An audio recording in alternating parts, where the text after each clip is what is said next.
কোথাও হাঁটু সমান গর্ত, কোথাও আবার জল জমে রাস্তা হয়ে গিয়েছে পুকুর। অ্যাক্সিলারেটরে চাপ দিলেও গাড়ির গতি বাড়ছে না। কোলডক রোড, সোনাই রোড থেকে CGR road, C lane, Kolkata বন্দর সংলগ্ন রাস্তাগুলির এমনই চেহারা। সবচেয়ে খারাপ অবস্থা ওয়েল ইনস্টলেশন রোড এবং সোনারপুর রোডে।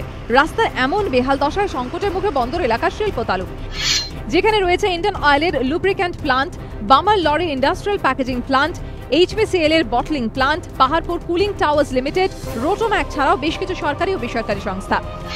খারাপ রাস্তার জেরে প্রত্যেকেরই ত্রাহি ত্রাহি অবস্থা। রাজ্য সরকারকে কেউ চিঠি দিয়েছে, কোন সংস্থার আধিকারিকরা আবার রাস্তায় নেমেছেন, কিন্তু লাভ হয়নি। এই পরিস্থিতিতে শিল্প তালুক থেকে পাততারি গোটানোর কথা ভাবছে কেউ কেউ। আমরা পোর্ট ট্রাস্টের সব থেকে বড় টেনেন্ট, ম্যাক্সিমাম এরিয়া নিয়ে আছে। সিচুয়েশন এমন দাঁড়িয়েছে, না গাড়ি ঢুকতে পারছে না বেরোতে পারছে, প্লাস আমাদের ওয়ার্কম্যান আছে, যারা অফিসার আছে, যারা গাড়ি নিয়ে আসে, বিগত প্রায় মাসখানেক হয়ে গেল কোনো রকম গাড়ি নিয়ে আমরা এখানে ঢুকতে পারছি না।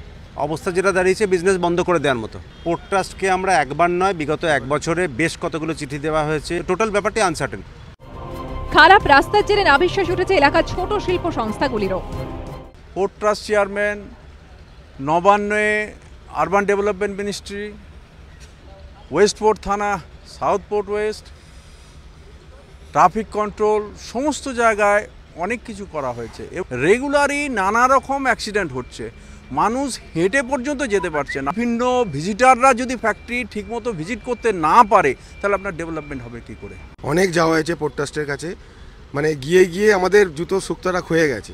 ওনাদের এই আপ্তভক্ত এই হবে দেখছি, আমাদের টাকা স্যাংশন হয়েছে। ব্যবসা মানে চূড়ান্ত মার খাচ্ছে, মানে মরে যাচ্ছে। এখানে মুখে হাসি নেই, আর বিজনেস হ্যাম্পার হচ্ছে, সেল নেই, গাড়ি আসতে পারছে না।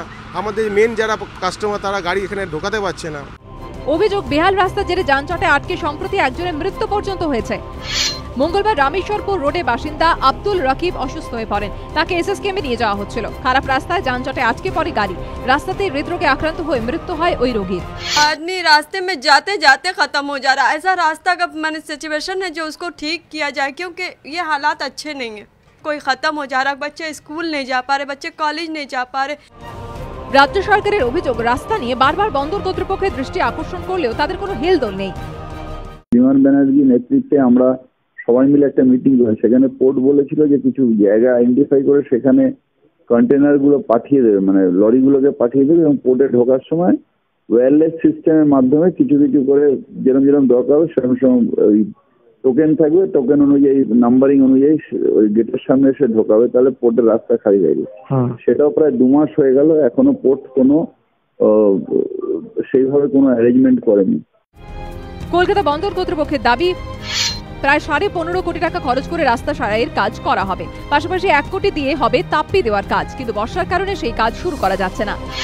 আর তার জেরে বন্দরের শিল্প আকাশে আশঙ্কার মেঘ। শিল্প আনতে মুখ্যমন্ত্রী যখন মিউনিখে, তখন খাস কলকাতা থেকে ব্যবসা গোটানোর কথা ভাবছে 150 বছর ধরে এই শহরে ব্যবসা করা রাষ্ট্রায়ত্ত সংস্থা Balmer Lawrie. Samit Sengupta report, ABP Ananda, Kolkata.